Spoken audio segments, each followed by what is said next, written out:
Yes. नमस्कार. आज आपल्या इथे भारतीय जनता पार्टीच्या नेत्या माननीय सौ कांताताई नलावडे उपस्थित आहेत. त्याचा प्रवास तसा 1970 पासून त्यांच्या घरामध्येच संघ परिवारचं वातावरण होतं. जनसंघाचं काम केलं, नंतर भारतीय जनता पार्टी प्रदेश स्तरावरती काम केलं, नंतर राष्ट्रीय स्तरावरती त्यांनी काम केलं. आज अटलजी आपल्यात नाही आहेत, 2 वर्ष झाले. काल त्यांची पुण्यतिथी होती. आज अटलजींच्या बरोबर म्हणजे त्या काळामध्ये ताईंनी प्रदेश स्तरावरती राष्ट्रीय स्तरावरती काम केलं आणि अटलजींच्या काही आठवणी त्यांच्या स्मरणात आहेत. त्या अटलजींच्या आठवणी आज आपण या मुलाखतीच्या माध्यमातून सांगणार आहोत. तर तत्पूर्वी अटलजींची एक कविता आपण म्हणू आणि कार्यक्रमाला सुरुवात करू.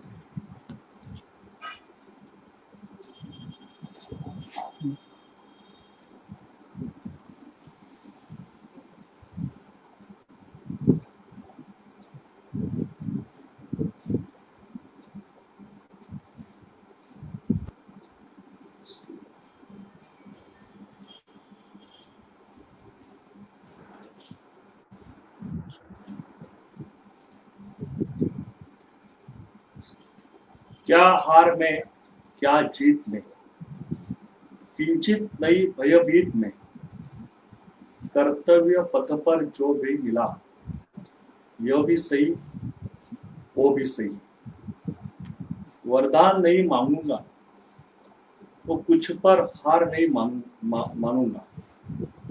असे अटलजी आज आपल्यामध्ये नाहीये, 2 वर्ष झाले. त्यांचा विचार आज प्रत्येक जनसामान्यांमध्ये त्यांच्या हृदयामध्ये आहे. सर्व भारतीय जनता पार्टीच्या कार्यकर्त्यांमध्ये आहे. आणि हा विचार आणि त्यांच्या आठवणींना उजाळा देण्यासाठी आज आपल्या इथे कांताताई नलावडे आल्या आहेत. त्यांचा थोडक्यात मी परिचय करून देतो. त्या माजी आमदार आहेत. बारामती लोकसभा मतदारसंघातून त्यांनी सुप्रिया सुळेंच्या विरोधात निवडणूक लढवली. चांगल्या रीतीने त्यांना आव्हान उभं केलं होतं. ताई प्रदेश स्तरावरती सुद्धा काम करत होत्या. भारतीय जनता पार्टीच्या राष्ट्रीय स्तरावरती पण त्यांनी काम केलंय. त्या राष्ट्रीय स्तरावरती भारतीय जनता पार्टीच्या कार्यकारिणीमध्ये सचिव होत्या. त्या काळामध्ये आत्ताचे माननीय नरेंद्रभाई मोदीजी हे महासचिव होते, ताई सचिव होत्या. अशा निष्ठावंत कार्यकर्त्या सौ कांताताई नलावडे यांना मी विनंती करतो की आज अटलजींच्या ज्या आठवणी असतील त्या लोकांना सांगा. ताई. नमस्कार. संजय आदकांनी कालच अटल बिहारी वाजपेयी यांची पुण्यतिथी झाली आणि त्या निमित्ताने अटलजींच्या काही आठवणी आपल्या समोर मांडाव्यात असा आग्रह केला.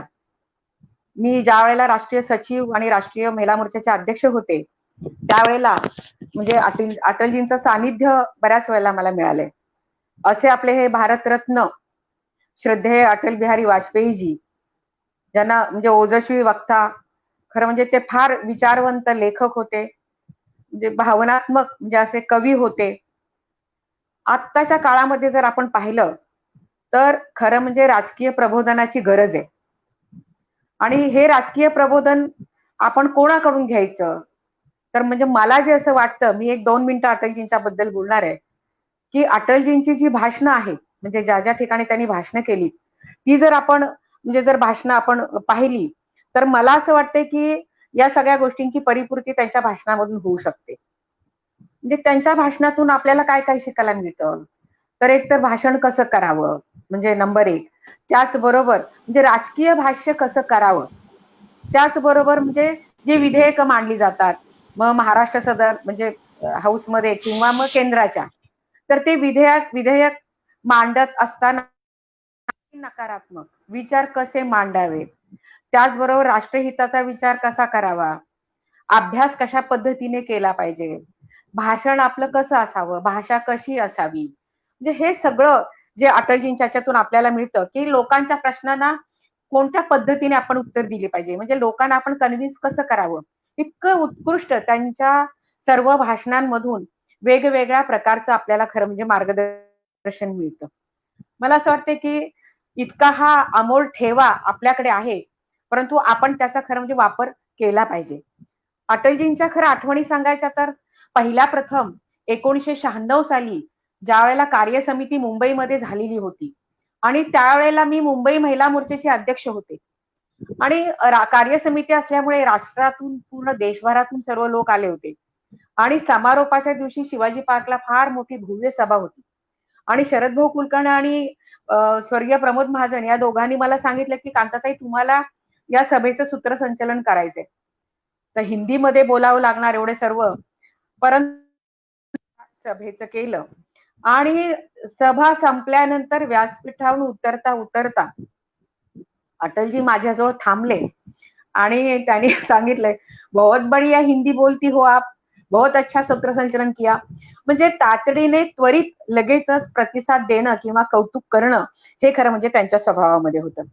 त्याच्यानंतर तशा अनेक वेळा त्यांची भाषणं ऐकली, म्हणजे भेटी झाल्या राष्ट्रीय कार्यकारिणीच्या वेळेला वगैरे सुद्धा, महिला मोर्चाच्या सुद्धा.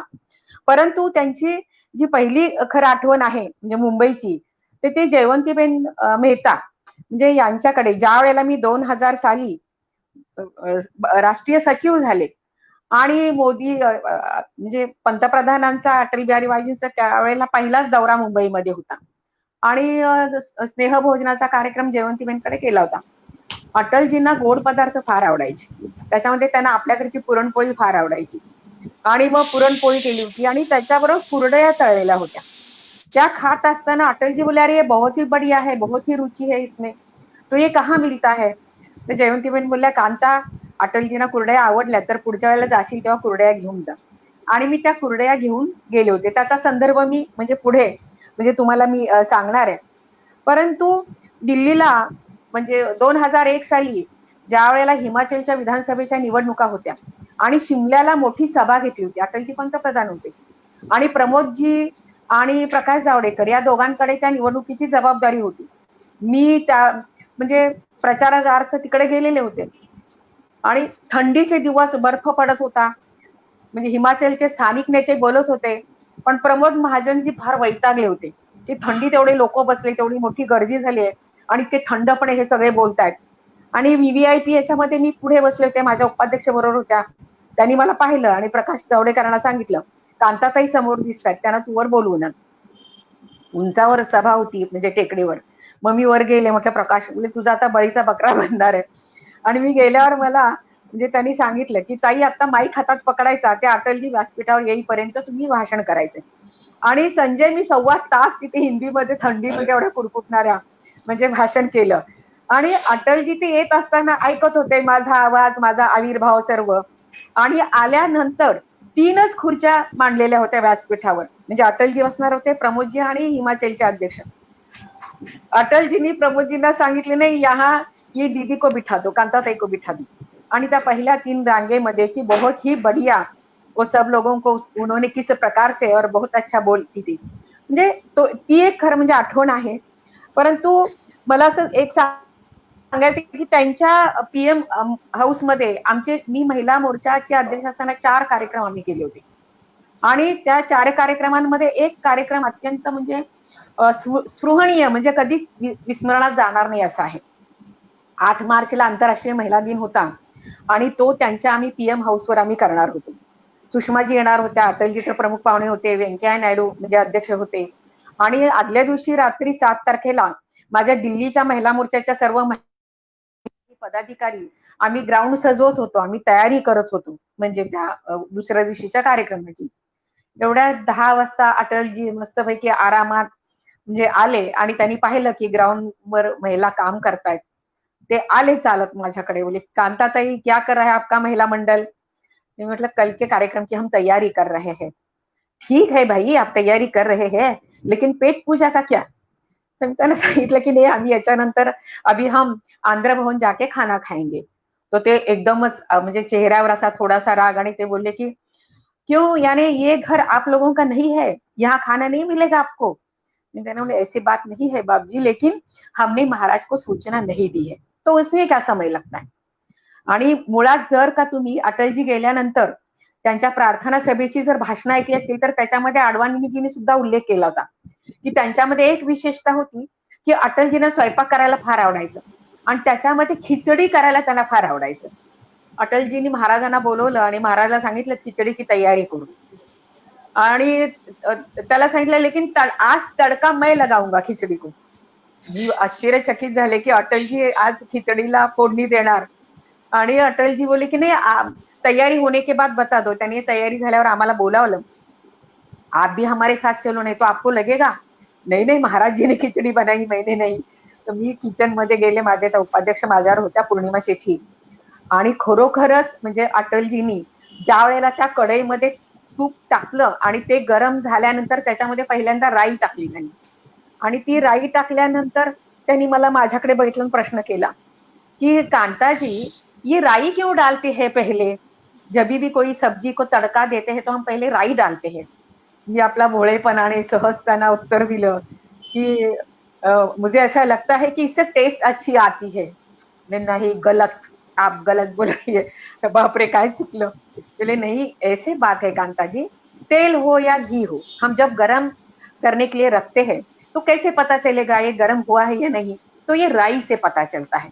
राई जब उसमें डालते हैं तो उसकी आवाज आती है, तो समझ लेना कि ये गरम हुआ है. म्हणजे अटलजींनी म्हणजे अशा प्रकारचं म्हणजे ही माहिती तिथे देणं.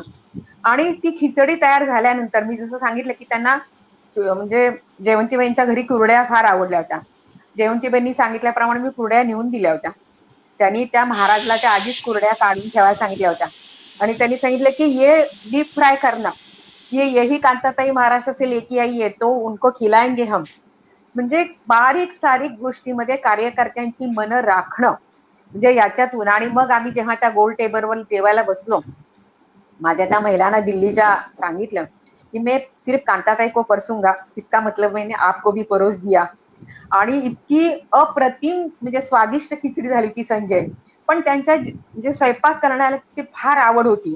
एक दोन वेळा असंच त्यांच्या हातचं आम्ही म्हणजे मीटिंगला खाल्लेले. एकदा मसुरीला आम्ही राष्ट्रीय सचिव असताना आमची पदाधिकाऱ्यांची बैठक होती. मग त्यावेळेला पदाधिकाऱ्यांच्या बैठकीला महत्वाची चिंतन बैठक, तर त्याच्यामध्ये कॅबिनेट मिनिस्टर सगळे असायचे, पंतप्रधान सुद्धा असायचे, नरेंद्र मोदीजी महासचिव होते, ते सुद्धा होते. आम्ही दिल्लीवरून ट्रेनने म्हणजे गेलो डेहराडून पर्यंत, तिथून बाय कार म्हणजे मसूरला गेलो. जेवण वगैरे झाल्यानंतर आम्ही रात्री अशा पटांगणामध्ये खुर्च्या मांडून आम्ही गप्पा मारत बसलो होतो. सिकंदर बगजी सुद्धा त्यावेळेला होते. आणि अटलजींनी प्रत्येकाला एक एक आठवण आपल्या आयुष्यातली राजकीय जीवनातली सांगायला सांगितलं. तर मी म्हणजे सिकंदर बगजींनी त्यावेळेला त्यांची एक आठवण अशी सांगितली कि सिकंदर बग, मी त्यांना मध्येच सिकंदर बगजींना विचारलं की आप बीजेपी में, आप तो कांग्रेस में थे ना? तर सिकंदर बगजींनी सांगितलं की हाँ बेटा, मैं कांग्रेस में था, कांग्रेस का महासचिव था, कॉर्पोरेशन के चुनाव थे, तो जिस दिन वोटिंग था उस दिन मैं वोटिंग के लिए पूरा दिन बाहर गया, और शाम को आके मेरे माताजी को मैंने पूछा कि माताजी आप वोटिंग करके आई क्या? तो मेरी माताजी ने बताया कि हाँ मैं वोटिंग करके आई. आणि ते बोली कि मैं फ्रेश होने के लिए मेरे रूम की ओर बढ़ा, तो माताजी ने बोला लेकिन बेटा आपने पूछा नहीं किसको वोटिंग किया? तो बोले नेचुरली आपका बेटा कांग्रेस का महासचिव है नेशनल, तो कांग्रेस को ही दिया होगा. बोले नहीं, बिल्कुल नहीं. तो क्या किया? तो उन्होंने बोला, उनकी माँ ने, कि सुबह से 4 बार 4 कार्यकर्ता अपने घर आते थे और मुझे बोलते थे कि माँ जी आप वोटिंग के लिए चलिए, हम लेकर जाते हैं आपको. लेकिन उन्होंने नहीं कहा कि मुहर किस पर लगानी है, लेकिन उन्होंने जो बैच लगाया था उस पर दीपक का चुनाव चिन्ह था, तो मैं उस पर मुहर लगा के आई हूँ. आणि मेरी माँ ने मुझे बताया कि ऐसे पार्टी में काम करना बेटा, ऐसे कार्यकर्ता जो है. आणि ते बोले की जनता पार्टी के समय फिर मेरा मन बदल गया और मैं बीजेपी में आया. तर माझी वेळ आली. बोले की या राजकीय प्रवासात कांताजी आप राष्ट्रीय सचिव बन गई है, तो देश में भ्रमण भी कर रही है, तो पहला प्रवास मुझे बताइए. माझा पहिला प्रवास असा झाला होता, मी मध्य प्रदेश छत्तीसगड करत झारखंडला जायचं आणि झारखंडहून बिहारला. आणि मी नवापूर म्हणजे छत्तीसगड वरून ट्रेनला बसले म्हणजे दुपारच्या नंतर, आणि पहाटे 2:45ला ती ट्रेन पोहोचणार होती. 2:45ला पण, आणि मी फॅक्स केला होता, तेव्हा काय मोबाईल वगैरे तसे एवढे हे नव्हते, की I will be reach there 2:45 AM असं दिलं होतं. आणि बिहारी बाबूंना AM आणि PM मधला फरक कळला नाही. मी स्टेशनला उतरली, जागीच होते, आणि माझ्या बरोबर एक उपाध्याय मॅडम म्हणून उतरल्या. त्या माझ्याजवळ आल्या, आपको कहाँ जाना है बेटा?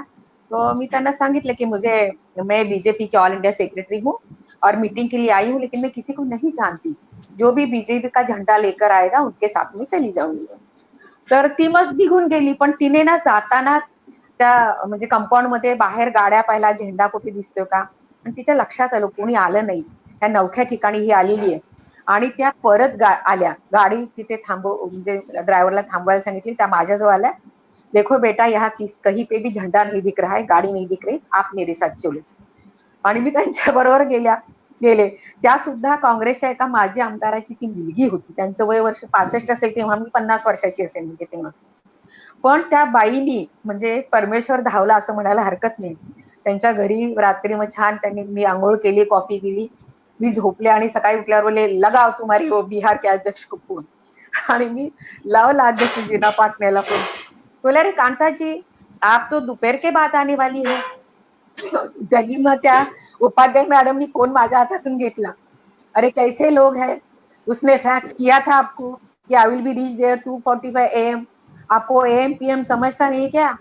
हमारे अगर पार्टी में नेशनल सेक्रेटरी आता था तो स्टेशन के बाहेर गाड़ियों की कतार लगती थी, आपको पता ही नहीं चला. त्यांनी इतकं रागवल्या. नंतर त्या सगळ्या गाड्या आल्या आणि मग मला घेऊन गेल्या. परंतु त्याच्या पुढचा प्रश्न अटलजींचा, देखो कांता जी, वहां आपको उपाध्याय मैडम वो मिली, अगर वो नहीं मिलती थी तो, म्हणजे त्यांनी हा प्रश्न केला आणि ते गंभीर झाले. आणि त्यांनी नरेंद्र मोदीजींना सांगितलं, इसके आगे पुरुषों की बात अलग है, महिलाओं भी सक्षम है, लेकिन इतने दूर का प्रवास जब होता है तो महिला के साथ और एक महिला का भी टिकट करवा देना, और कांताताई को अकेली कहीं भी नहीं भेजना. म्हणजे याच्या मागे म्हणजे त्यांची जी मला काळजी म्हणजे त्या ठिकाणी दिसून आली, तर मला असं वाटतं की खरं असं कुठेच तुम्हाला म्हणजे दिसणार नाही. आणि त्याच्यानंतर मी महिला मोर्चाची अध्यक्ष असताना, की ज्या वेळेला म्हणजे आम्ही पुन्हा एक कार्यक्रम केला होता, त्यांच्या अभिनंदनाचा कार्यक्रम केला होता. आणि ते यासाठी अभिनंदन आम्ही त्यांचं करत होतो की त्यांनी प्रथम महिला आरक्षण बिल पेश केलं होतं म्हणजे लोकसभेमध्ये, आणि हे कौतुक वाटलं की त्यांनी डेअरिंग केलं, म्हणून आम्ही त्यांचा अभिनंदनाचा समारोह पंतप्रधान निवासातच म्हणजे ठेवला होता. मग त्याच्यामध्ये म्हणजे सुषमाजी होत्या, उमा भारती होत्या, मी होते, नजमाजी होत्या, आणि मृदुला सिन्हा होत्या, माया सिंग होत्या. माया सिंग त्यावेळेला महासचिव होत्या. आणि कार्यक्रम सुरू होत असताना व्यंकय्याजी अध्यक्ष होते. त्यांनी व्यंकय्याजींना हळूच सांगितलं होतं कि सबके स्पीच ध्यान से सुनना सारी महिला नेताओं के, और मुझे बता देना कौन सीमित समय में बोल रहा है, कौन पॉइंट टू पॉइंट बोल रहा है. म्हणजे त्यांनी व्यंकय्याजींना हे हळूच सांगितलं होतं की आपने ये ऑब्जर्व करना है, मुझे बाद में बताना है. आणि हे आम्हाला काहीच माहित नव्हतं, कारण नंतर व्यंकय्याजींनी सांगितलं तेव्हा म्हणजे हशा पिकला, आणि तेव्हा ते आम्हाला माहित झालं. पण म्हणजे प्रत्येक कार्यक्रमामध्ये अशा पद्धतीचं कार्यकर्त्यांचं निरीक्षण करणं, त्यांचा अभ्यास करणं, म्हणजे थोडक्यामध्ये माणसं वाचणं, म्हणजे ही कला त्यांच्यामध्ये होती. आमची सगळ्यांची भाषणं जे झाल्यानंतर मग त्यांनी व्यंकय्याजींना विचारलं, अरे व्यंकय्याजी आपका रिपोर्ट पेश करो. तर ते बोले माइक पर नहीं, ऐसे ही मंच पर. आणि मग व्यंकय्याजी बोलले. व्यंकय्याजींनी पहिलं नाव सुषमाजींचं घेतलं, नंबर 1 सुषमा स्वराज जी का पॉइंट टू पॉइंट और सीमा समय ध्यान में रखते हुए हुआ. आणि दुसरं नाव त्यांनी माझं घेतलं. मला मी उमा भारतींकडे आणि म्हणजे असं बाकीच्या नेत्यांकडे बघाय, बापरे म्हणजे यांना काय वाटेल की माझं नाव व्यंकय्याजींनी घेतलं, महिला मोर्चा अध्यक्ष म्हणून घेतलं का. तो मी पटकन बोले नहीं नहीं, ये 2-3 महिलाओं ने भी बहुत अच्छा बोला. नहीं बोले कांता जी आप बीच में नहीं बोलोगी, अटलजी बोलले. म्हणजे सांगण्याचा मुद्दा असा, आणि की आपण मुद्देसूद कसं भाषण केलं पाहिजे, त्याच्यामध्ये समोर प्रेक्षक कोण बसलाय, आणि त्यात आपण कार्यक्रम कशासाठी घेतलेला आहे, आणि त्याचा आशय हा त्या प्रेक्षकांपर्यंत पोहोचतोय का, तुम्ही त्या पद्धतीने त्यांना कन्व्हिन्स करतायत का. म्हणजे हे सगळं जे त्यांच्यातून, किंवा तुमचे आविर्भाव चेहऱ्याचे कसे, तुमचे हातवारे कसे आहेत, त्यांचं असं म्हणणं की मख्ख चेहऱ्याने कधी भाषण करू नका तुम्ही, की तुमच्या चेहऱ्यावरूनही म्हणजे राग, द्वेष, आनंद या सगळ्या छटात म्हणजे प्रेक्षकांना दिसल्या पाहिजे. आणि आपण पाहिले की अटलजींची जी भाषणं आहेत, अटलजींच्या भाषणांमध्ये आपण या सगळ्या खरं म्हणजे छटा पाहिलेल्या आहेत. आणि मग एकदा काय झालं की म्हणजे केंद्र सरकारच्या महिलांसाठीच्या योजना त्याची मी एक पुस्तिका तयार केली आणि मी अटलजींना दाखवायला गेले. आणि नंतर 2004 त्या निवडणुका लोकसभेच्या होणार होत्या. अटल जी खुश झाले, बहुत बढ़िया, लेकिन ये सारी भाषाओं में इसका ट्रान्सलेशन होना चाहिए, कारण त्या त्या राज्यामध्ये आपल्याला पाठवायचे आणि ते पण ताबडतोब केलं आणि नंतरच प्रकाशन करायचं ठरवलं. आणि आम्ही तो प्रकाशन सोहळा 11 अशोका रोड आपलं त्यावेळेच केंद्रीय कार्यालय होतं, आता दीनदयाळ मार्गावर आहे, उपाध्याय मार्गावर नवीन आता आहे. आणि तिथे तो कार्यक्रम म्हणजे झाला पुस्तक प्रकाशनाचा. तर त्यावेळेला म्हणजे त्या भाषणामध्ये मी अटलजींची म्हणजे कविता म्हणजे वाचून दाखवली होती. ती महिलांच्या खरं म्हणजे तशी ती महिलांविषयीच आहे, की त्याच्यामध्ये कोण कौरव कोण पांडव म्हणजे अशी ती कविता आहे. आणि त्याच्यामध्ये असं धर्मराजने छोडी नाही जुए की लत है, ही त्यांची कविता, ही मला पण फार आवडते. हर पंचायत में पांचाली अपमानित है, धर्मराज ने छोड़ी नहीं जुए की लत है, हर पंचायत में पांचाली अपमानित है, बीना कृष्ण के आज, बीना कृष्ण के आज महाभारत होना है, कोई राजा बने रंक को तो रोना है, कोई राजा बने रंक को तो रोना. ही कविता मी म्हणजे आता महिलांचा कार्यक्रम होता, महिलांच्या योजना म्हणून मी त्या ठिकाणी, आणि म्हणून की महिला सुरक्षित राहण्यासाठी अटलजींनी काय काय केले, परंतु ही परिस्थिती आहे. अटलजी खरं म्हणजे खूप खुश झाले.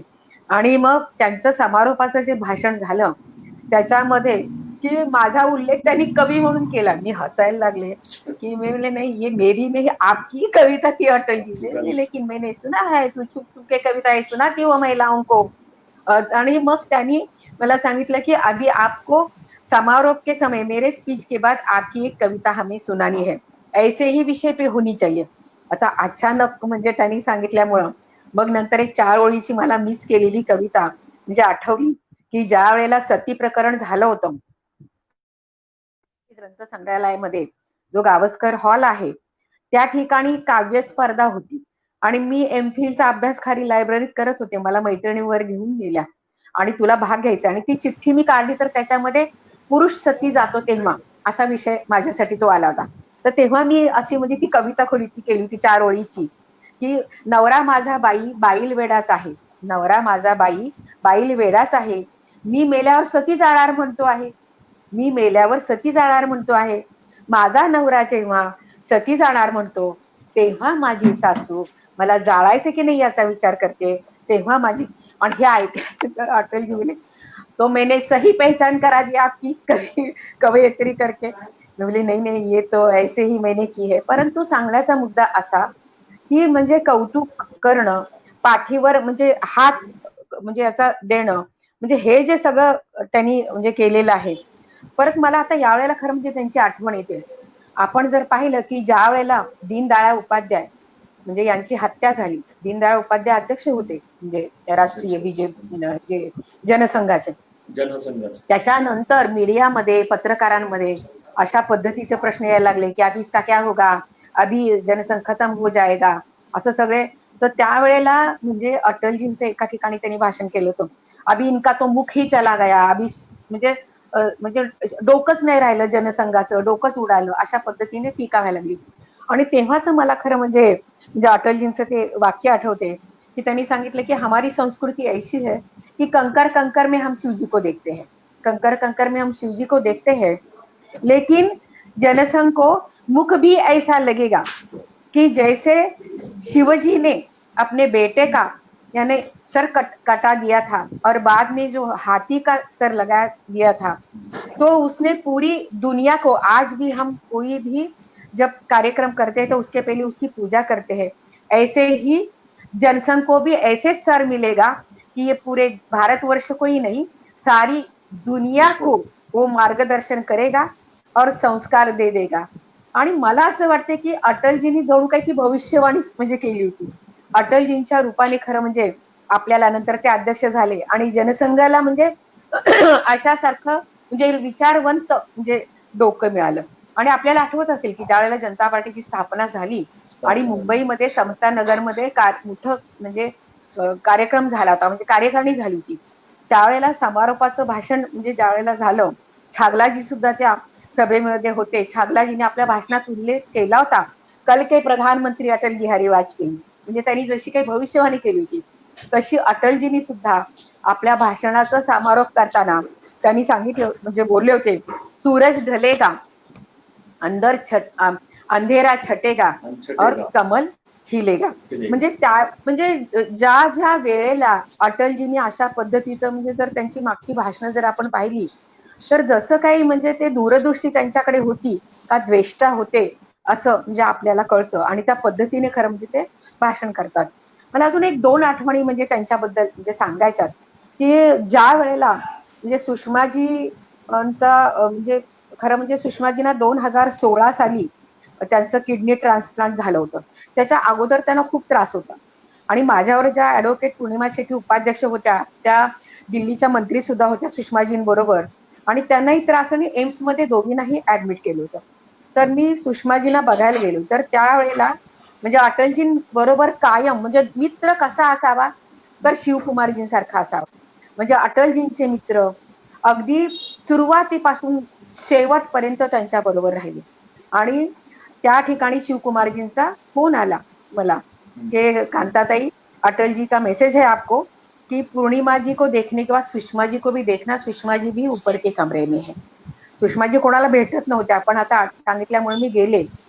पण संजय की त्याच एम्स मध्ये ज्या वेळेला ऑगस्ट मध्ये म्हणजे अटलजींना ऍडमिट केलं होतं, मी 9 ऑगस्टला म्हणजे ते जायच्या आधी 8-9 दिवस मी शिवकुमारजींना फोन केला. शिवकुमारजी तर मला मुलीसारखंच मानायचे. मी शिवकुमार जी मैं देखना चाहती हूँ, अभी मुझे मुंबई जाना है तो मैं आती हूँ. तो शिवकुमार जी बोलले बेटा 4 बजे आना. तर माझ्या बरोबर 2 महिला कार्यकर्त्या घेऊन मी म्हणजे 4 वाजता गेले. तर ते आम्ही गेल्यानंतर शिवकुमारजी आले तर तिथल्या त्या डॉक्टरांनी सांगितलं, देखिए कैसे ये दोस्त है, देखिए इनकी उम्र भी अभी 90 के करीब है, लेकिन ये सुबह आते हैं 7 बजे, 1 बजे तक बैठते हैं, घर जाते हैं, खाना वाना खा के वामकुक्षी लेके फिर 4 बजे आते हैं, 10 बजे तक यहाँ रुकते हैं. आणि खरोखरच आम्ही तिथे त्यांच्यावर बसले, सगळ्या आठवणी, मग शिवकुमारजी तुझा अनुभव काय, आम्ही सगळं असं ते बोललो म्हणजे. आणि अटलजीने मराठी खरं चांगलं कळायचं पण ते बोले लेकिन कांता आप नहीं देख सकती उनको, अभी अंतिम ये है उनका. मैं बोले की दूर से कुछ तो ये होगा ना शीशा. तर त्यांचे डॉक्टर बोलले की चलो आपका बहुत ही आग्रह है. तर मग त्या 2 महिलांना त्यांनी नाही घेतलं पण मी, शिवकुमारजी आणि ते डॉक्टर आणि त्या ह्याच्यातून त्यांनी दाखवलं. त्या अगोदर 3 महिन्यापूर्वी सुद्धा मी अटलजींना म्हणजे रक्षाबंधनाच्या वेळेला राखी बांधायला मी गेले होते. खरं सोडत नव्हते कोणाला पण त्यावेळेला त्या फुल मॅडम होत्या त्या बोलले नाही नाही कांता दीदी आप जाइए. पण म्हणजे परिस्थिती की अटलजींची फारच हलाखीची होती आणि माझ्या खरं डोळ्यातून म्हणजे त्यामुळं असे जे इमोशनल असायचे लोक त्यांना त्यांच्या समोर पाठवायचे नाहीत कारण मग अटलजी म्हणजे इमोशनल व्हायचे. आडवाणीजींच्या बरोबरची एक आठवण आहे. आडवाणीजींच्या घरी एकदा स्नेहभोजन होता म्हणजे अटल बिहारीजी आपले पंतप्रधान होते आणि ते पंतप्रधान म्हणजे असताना त्यांच्याकडे काही पदाधिकाऱ्यांसाठी जेवण. तर आडवाणीजींनी जेवणानंतर सांगितलं की अभी कल संडे है, हमें कुछ काम नहीं है, तो हम सब लोग लगान पिक्चर देखने के लिए जाएंगे. अटल जी बोले आप सब लोग जाओगे, मैंने क्या किया है, मैं भी आऊंगा. आणि मी म्हटलं बापरे पंतप्रधान येणार. आणि संजय म्हणजे अडवाणीजी, सुषमाजी, अरुण जेटलीजी, व्यंकय्या नायडूजी म्हणजे अनंत कुमारजी आम्ही सगळे आणि अटलजी आम्ही तो लगान पिक्चर पाहिला. मी तो पहिल्यांदा तो लगान पिक्चर म्हणजे तिथे पाहिला आणि इतके खुश झाले म्हणजे अडवाणींना तर फारच म्हणजे सिनेमातली गाणी आणि म्हणजे पिक्चर्स वगैरे खूप आवडायचे. परंतु अटलजी म्हणजे पहिल्या प्रथम इतकं म्हणजे प्रफुल्लित झालेले, खुश झालेले मी पाहिले. आता मी शेवटाकडे येते की ज्या वेळेला अटलजींचं निधन झालं संजय, मला रात्रभर झोप आली नाही. मी सकाळी पहाटे पहिलं विमान पकडलं आणि मी जे दिल्लीला गेले पहिल्या प्रथम मी त्यांच्या घरी गेले. साहजिकच त्यांच्या घरातले लोक मला ओळखत होते आणि त्यामुळे त्यांनी आतमध्ये मला घेतलं आणि एकूण दर्शन वगैरे आम्ही त्यांचं घेतलं. तिथे मग बराच वेळ म्हणजे थांबलो. मग नंतर त्यांना कार्यालयामध्ये बीजेपीच्या आणण्यात आलं. म्हणजे समुद्र सागर लोटला होता असं म्हणायला हरकत नाही. पूर्ण देशभरातून म्हणजे लोक आलेले होते आणि त्यामुळे पूर्ण एवढी गर्दी, अगदी सागरच खऱ्या अर्थाने म्हणजे तिथे त्या ठिकाणी लोटला होता. पण वैशिष्ट्य असं की म्हणजे कार्यालयापासून म्हणजे ती स्मशानभूमी म्हणजे जिथे जी होती ती जवळजवळ ते 6 ते 8 किलोमीटर म्हणजे दूर होती. आणि म्हणजे आपल्या देशाचे आत्ताचे आपले म्हणजे सर्वांचे लाडके पंतप्रधान नरेंद्र मोदीजी नरेंद्र मोदीजी गाडी तयार केली की त्याच्यामध्ये हे सगळे नेते बसतील. हा, नरेंद्र मोदीजी बोले नहीं, ये तो मेरे पिताजी थे और मैं गाड़ी में बैठ के नहीं जाऊंगा. आणि नरेंद्र मोदीजी खरं म्हणजे इतकी सुरक्षा त्यांना असताना म्हणजे कधीही न घाबरणारे, म्हणजे मोदीजींना मी पाहिले अत्यंत निर्भय, कुठल्याही गोष्टीला न घाबरणारे. परंतु मोदीजी म्हणजे पूर्ण म्हणजे ती यात्रा म्हणजे 6 किलोमीटर जे चालले, त्यांच्याबरोबर साहजिकच बाकीचे पदाधिकारी काहीच बोलू शकत नव्हते. पंतप्रधान आपले चालतात म्हणजे आपणही चाललं पाहिजे, त्यामुळे सगळे म्हणजे त्यांच्या बरोबर चालत होते. हो, आणि सुदैवानं म्हणजे मला ते स्मशानभूमीतले म्हणजे पास मिळाले होते, कारण एकतर मी अनेक वर्ष राष्ट्रीय स्तरावर काम केलं होतं आणि स्मशानभूमीत गेल्यानंतरचं जे चित्र आहे संजय, त्या ठिकाणी ठराविकच लोकांना म्हणजे बसवलं होतं आणि आम्ही म्हणजे बसल्यानंतर व्यंकय्या नायडू आणि लालकृष्ण अडवाणीजी खूप म्हणजे भावनिक आहेत. त्यांना भावना कंट्रोल करता येत नाहीत अडवाणीजींना. अजूनही कधी ते भाषणाला उभे राहिले, आठवण आली की त्यांना म्हणजे रडू येतं. सुषमाजींच्या प्रार्थना सभेत सुद्धा मी रडताना पाहिले त्यांना. अटलजींच्या प्रार्थना सभेत सुद्धा मी त्यांना म्हणजे रडताना पाहिलेले. म्हणजे असं सहज बसलो, आठवणी आल्या तरी म्हणजे अडवाणीजी इमोशनल म्हणजे होतात. आणि त्या ठिकाणी त्यांना इतके अश्रू अनावर झाले होते. मला असं वाटलं होतं की आपण मागून उठून पुढे जावं आणि म्हणजे त्यांना समजत. तर तितक्यात म्हणजे जेटलीजींचं माझ्याकडे लक्ष गेलं, तर मी त्यांच्याकडे असं बोट केलं, तर मला म्हणजे अरुणजी बोलले की आ जाओ आगे. आणि मी गेले आणि मी अडवाणीजींच्या शेजारी म्हणजे बाजूला बसले तिथे. मग तिथे ते आमचे गोव्याचे अध्यक्ष होते, त्यांना तिथून ते उठवलं आणि मी अडवाणीजींच्या असा पाठीवर असा हे केला कि अभी तो हमारे हाथ में दूसरा कुछ नहीं है, उनकी यादें हमारे हाथ में है. आप तो बहुत सौभाग्यशाली है, उसका इतने सालों का साथ आपको मिला, उसे ही आप याद करना. बोले नहीं, लेकिन मेरा जिगरी दोस्त चला गया. आणि ते जे रडत होते. एकूणच त्या स्मशानभूमीमध्ये सगळ्यांची अवस्था अशी होती की म्हणजे अटलजींनी पुन्हा यावं, ज्या घोषणा त्या ठिकाणी होत होत्या की हो सके तो अटलजी म्हणजे लौट के आना, आणि अक्षरशः महिला तर ओक्साबोक्शी रडत होत्या. मला असं वाटतं की संजय की हे पहिले पंतप्रधान की ज्या वेळेला आपल्याला पी.व्ही. नरसिंहराव ज्यावेळेला पंतप्रधान होते त्यावेळेची गोष्ट आठवत असेल, शिखर परिषदेला कोणाला पाठवायचं, पाकिस्तानच्या विरोधामध्ये खंबीरपणे विषय कोण मांडू शकतं, त्यावेळेला पी.व्ही. नरसिंहरावांनी अटलजींची निवड केली होती आणि अटलजी शिखर परिषदेला गेले होते आणि त्या ठिकाणी भारताची बाजू अशी त्यांनी म्हणजे मांडली की पाकिस्तानला त्यांनी त्या ठिकाणी नामोहरम केलं. म्हणजे विरोधी पक्षातल्या लोकांना सुद्धा म्हणजे त्यांच्या बद्दलचा इतका विश्वास होता की हाच माणूस त्या ठिकाणी म्हणजे जिंकू शकतो. आणि खरं म्हणजे ते अटलजींनी जिंकलं. आपण त्यांच्या सभागृहातली 40 वर्ष ते म्हणजे सदस्य होते. मी त्यांच्या लखनौच्या सुद्धा लोकसभा निवडणुकीमध्ये गेले होते. अनेक निवडणुकांमध्ये मी प्रचाराला गेले होते. पण खरं अटलजींसारखा वक्ता होणे नाही. म्हणजे मला असं वाटतं की एक आदर्श आहे आणि त्यांची सगळी भाषणं जरूर कार्यकर्त्यांनी मिळून वाचावीत. त्याच्यातून तुम्हाला राजकारणामध्ये काम करणाऱ्या डे टू डे कार्यकर्त्यांना आपण कसं वागलं पाहिजे, कसा अभ्यास केला पाहिजे, दृष्टिकोन कसा असला पाहिजे, माणसं कशी वाचली पाहिजेत, प्राधान्य कशाला दिलं पाहिजे. त्यांचं नेहमी असं म्हणायचं की प्राधान्य आपण कशाला, प्रायोरिटी म्हणजे आपण कशाला द्यावी. म्हणजे अशा प्रकारचं मार्गदर्शन म्हणजे न कळत मिळणं आणि प्रतिसाद, त्याचबरोबर कौतुकाची छाप, एखादा कार्यक्रम झाला की प्रशंसा करणं, हे सगळं खरं म्हणजे मला असं वाटतं की मी इतकी सौभाग्यशाली आहे की सुंदरसिंग भंडारीजी, नानाजी देशमुख, अटलजी, अडवाणीजी, सुंदरसिंगजी मला जबरदस्तीने राष्ट्रीय स्तरावर घेऊन गेले होते सचिव म्हणून. या सगळ्या महान लोकांचं, सुषमाजींची माझी मैत्री तर सगळ्या देशभराला माहितीये. अशा सर्व महान लोकांचं मला सानिध्य मिळालं. परंतु अटलजी, सुषमाजी त्यांना कधीच आम्ही म्हणजे विसरू शकणार नाही आणि विसरू शकतच नाही. खरं म्हणजे असंख्य त्यांच्या आठवणी आहेत. वेळ आपल्याकडे फार म्हणजे कमी आहे आणि त्यामुळं मला असं वाटते की आपण सगळ्यांनी म्हणजे त्यांना भावपूर्ण आदरांजली द्यावी. त्यांची भाषणं जरूर मिळवा, म्हणजे जरूर तुम्ही वाचा. जाता जाता म्हणजे विनम्रता कशी असावी, माणसाने कसं असावं, 2 ओळी त्यांनी दिलेत की आदमी ना ऊंचा होता है ना नीचा होता है, आदमी ना ऊंचा होता है ना नीचा होता है, ना बड़ा होता है ना छोटा होता है, आदमी सिर्फ आदमी होता है, आदमी सिर्फ आदमी होता है. म्हणजे विनम्रता कशी असावी. आणि मी पंतप्रधान असताना पाहिलंय म्हणजे जमिनीवर पाय असणारा पंतप्रधान, म्हणजे की ये तो क्षणिक है.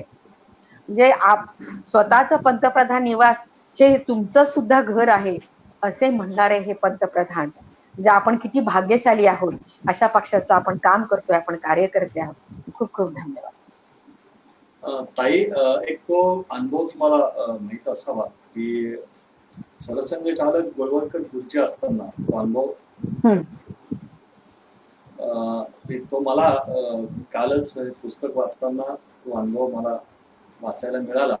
असं सांगतो की सरसंघचालक, द्वितीय सरसंघचालक गोळवलकर गुरुजी त्यावेळी जनसंघाचं काम होतं. अटलजी नेते होते, त्या वक्तृत्व चांगलं असल्यामुळे अटलजी सर्वांना लोकप्रिय होते आणि सभा जिंकायच अटलजी. आणि अटलजींना चेहरे वाचता येतात, म्हणजे आपण म्हणालो की ते कार्यकर्त्यांचे चेहरे वाचायचे, आणि चेहरे वाचता वाचता सभेला जिंकायचे. आणि सभा जिंकल्यानंतर आता नक्की राजकीय पक्षामध्ये हार तुरे आले, सगळं आलं. अशा वेळी एक समन्वयाची बैठक होती दिल्लीला, संघ परिवारची समन्वयाची बैठक होती. आणि या बैठकीमध्ये सरसंघचालक व्यासपीठावर होते, जनसंघ म्हणून अटलजी तिथे उपस्थित होते आणि सगळ्या स्वयंसेवकांमध्ये चर्चा होती की अटलजी आता परत संघाचं काम करणार नाही. आणि सहज गोळवलकर गुरुजी म्हणाले, अटल जी आप अभी फिर से संघ में काम करने के लिए नहीं आएंगे. त्यांना ते उभे राहिले, शांतपणे उभे राहिले. उभे राहिल्यानंतर दुपट्टा होता अटलजींचा, जो पेहराव होता त्याचा दुपट्टा होता, तो दुपट्टा ठेवला त्यांच्यासमोर. ये जनसंघ है, अभी मैं आप बोलूंगा उधर काम वनवासी क्षेत्र में मुझे भेज दो. म्हणजे अशी त्याग करण्याची वृत्ती, एवढ्या उंच पदावरती गेल्यानंतर माणूस, जी मातृशक्ती आहे माझी, म्हणजे संघ परिवाराच्या माध्यमातून अटलजी आले, ते संस्कार आहेत. आणि हे संस्कार प्रत्येक क्षणाक्षणामध्ये तुम्ही ज्या ज्या आठवणी सांगितल्या त्या प्रत्येक क्षणाक्षणामध्ये, म्हणजे कार्यकर्ता किती छोटा असला तरी त्याला आपल्या बरोबर ठेवण्याचं काम त्याच्या चेहऱ्यावर. तुम्ही तो प्रवासाचं वर्णन सांगितलं, तुम्ही त्या बैठकीला गेला आणि एकट्याच होता आणि त्यांना असं कळालं की तुम्ही एकट्याच आहेत. त्यानंतर आत्ताचे लाडके पंतप्रधान मोदीजी यांना त्यांनी सांगितलं, त्यावेळी ते महासचिव होते, तुम्ही सचिव होतात. म्हणजे एवढं बारीक निरीक्षण करून कार्यकर्त्यांच्या भावना जपणं, म्हणजे ते परिवारातले एक आधारस्तंभ होते. आणि सगळी मंडळी, म्हणजे आता तुम्ही प्रमोद महाजन म्हणाले, शरदराव कुलकर्णी म्हणाले, शरद भाऊ ते इथले ठाणे जिल्ह्याचे प्रचारक होते. मी त्यावेळी 7वी 8वीला होतो आणि संघाची शाखा घेतो, तर ते म्हणाले, संजय मी तुझ्या शाखेवर येईल, पण ठाणे जिल्हा प्रचंड मोठा होता, पालघर बिलघर सगळं ठाणे जिल्हा, म्हणजे मी येईल पण 100च्या वरती उपस्थिती दिली तर मी येणार तुझ्या शाखेवर. आणि त्यावेळच्या कार्यकर्त्यांचं एक वैशिष्ट्य असं की प्रत्येक घरामध्ये प्रवास असायचा आणि नावानिशी. आणि मी ती 100च्या वरती उपस्थिती, शरद भाऊ आले, मी शरद भाऊंचा पण मला सहवास, कारण मी रामभाऊ माळीमध्ये होतो त्याच काळामध्ये. मला वाटतं गोपीनाथजी होते त्यावेळी, कांताताई तुम्ही इथे प्रदेश स्तरावरती काम करत होता, त्यावेळी भेट झाली होती. आणि असे चांगले चांगले कार्यकर्ते आज नाहीयेत.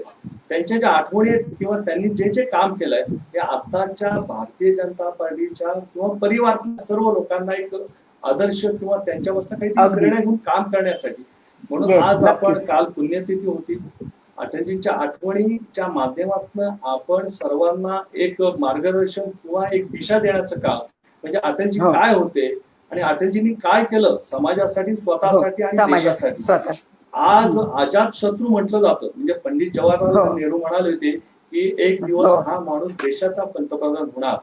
म्हणजे त्याच वेळी ती कुणकुण लागली आणि त्यांनी खरं ठरवलं आणि त्यांनी हार नाही मानूंगा इतकी कविता आहे त्यांची. हो हो हो म्हणजे दोन हा, खासदार होते, दोन हम्म. देशात खासदार होते 84ला स्वतः अटलजी आडवाणी. हो आज हो त्यांनी ते स्वप्न बघितलं आणि आज स्वप्न नरेंद्र मोदीजींच्या माध्यमातून ते पूर्ण झालं. असे अटलजी यांना विनम्र अभिवादन करून म्हणजे आज तुम्ही पण इथे म्हणजे राष्ट्रभक्तीचा दैदिप्यमान विचार त्यांनी सगळ्यांसमोर मांडला. आणि देशाच्या सीमा सुरक्षित तर देश सुरक्षित. शेजारी राष्ट्रांशी मैत्री आपण केली पाहिजे तर देश सुरक्षित राहतो. म्हणजे हे केवढं पोखरण म्हणून तर त्यांनी केलं की त्यांना आपली ताकदही कळली पाहिजे. म्हणजे आपला देश, आपला भारत देश कसा महान होईल, बलवान होईल, हे त्यांचं स्वप्न होतं आणि ते होतंय. आता मोदीजी सुद्धा फार चांगल्या प्रकारे आपण पाहतोय की जागतिक स्तरावर आज मोदीजींनी सुद्धा म्हणजे देश आपला जागतिक पातळीवर कुठच्या कुठे नेऊन ठेवलंय. मी त्यांचं ते महासचिव असताना काम पाहिले. वेळ अजिबात वाया घालवायचा नाही, आपलं काम आपणच करायचं, दुसऱ्याने करता. मी जेव्हा एकदा राष्ट्रीय सचिव असताना आता जे नक्वीजी मंत्री आहेत ते पण सचिव होते, आम्ही बाजूला बसलो होतो आणि त्यांचं मिनिट्स लिहिण्याचं काम असायचं आणि ते नीट हँड रायटिंग नव्हतं आणि पॉईंट नीट लिहायचे नाहीत. म्हणजे कैसे नक्वीजी आप लिख रहे, पॉईंट नीट ठीक से लिख रहे, हँड रायटिंग ठीक नाही. बोले दीदी आप लिखो. आणि मी लिहिलं आणि म्हणजे नरेंद्र मोदीजींनी ते पाहिलं. त्या बैठकीत काही नाही बोलले. दुसऱ्या दिवशी बैठकीमध्ये नकवी जी देखिए मुझे जरा मिनिट्स बुक दिखाइए कल क्या क्या हमारा हुआ. आणि म्हणजे अशा पद्धतीने ते मिनिट्स बुक मागवलं आणि बोले अरे आपका हँड रायटिंग इम्प्रूव्ह हो गया. क्या किया? कांता दीदीने सिखाया. तो मेरे तो माझ्याकडे त्यांनी बघितलं, बोले नहीं नहीं ये कांता दीदी ने लिखा है.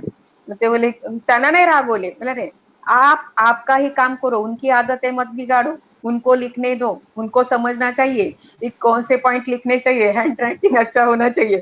त्यांना नाही ओरडले पण ते मला ओरडले की नाही आप अपना काम करू. म्हणजे मोदीजींचं असं होतं की तुमच्या कामाशिवाय इकडे तिकडे आहे, तुमच्या कामाला बरोबर पूर्णपणे तुम्ही म्हणजे नाही अशा दिलं. पद्धतीचे आताचे सुद्धा पंतप्रधान आहेत. आणि आपण पाहतो आहोत की देश आपला कसा, आणि कोणी काही जरी केलं तरी म्हणजे आपलं नरेंद्र काम करणं. मोदीजी आपलं काम करणं. आणि मोदीजींना कोणी हे करू शकत नाही, तुम्हाला सांगते.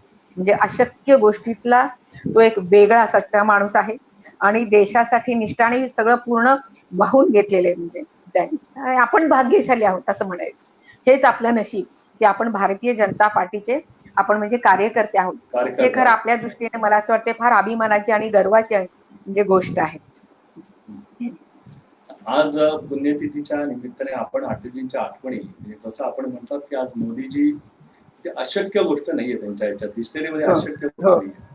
म्हणजे श्रद्धे अटलजींच्या सहवासामध्ये किंवा अटलजींच्या नेतृत्वामध्ये ही सर्व मंडळी घडली गेली. त्यामुळे अशक्य गोष्ट नाही. आणि संस्कार म्हणजे आपण दिलेलं काम आपण करावं, दुसऱ्याच्या कामात लुडबुड करू नये, तर त्या कामाला न्याय मिळेल. न्याय मिळेल. हे जर सर्व कार्यकर्त्यांनी सर्वांनी जर केलं तर मला वाटत नाही की आपण पूर्ण देश किंवा आपण विश्वगुरूच्याकडे जी आपली वाटचाल आहे ही नक्की होईल. आणि आपण संकल्प करूया की अटलजींच्या संस्काराने, नेतृत्वाने, मोदीजींच्या नेतृत्वाने आपलं परमवैभव आपल्या देशाचं आणि राष्ट्र विश्वगुरू होण्याचं आपण आज संकल्प करूया. आणि आज तुम्ही इथे आलात ताई, तुमचे खूप खूप धन्यवाद. धन्यवाद.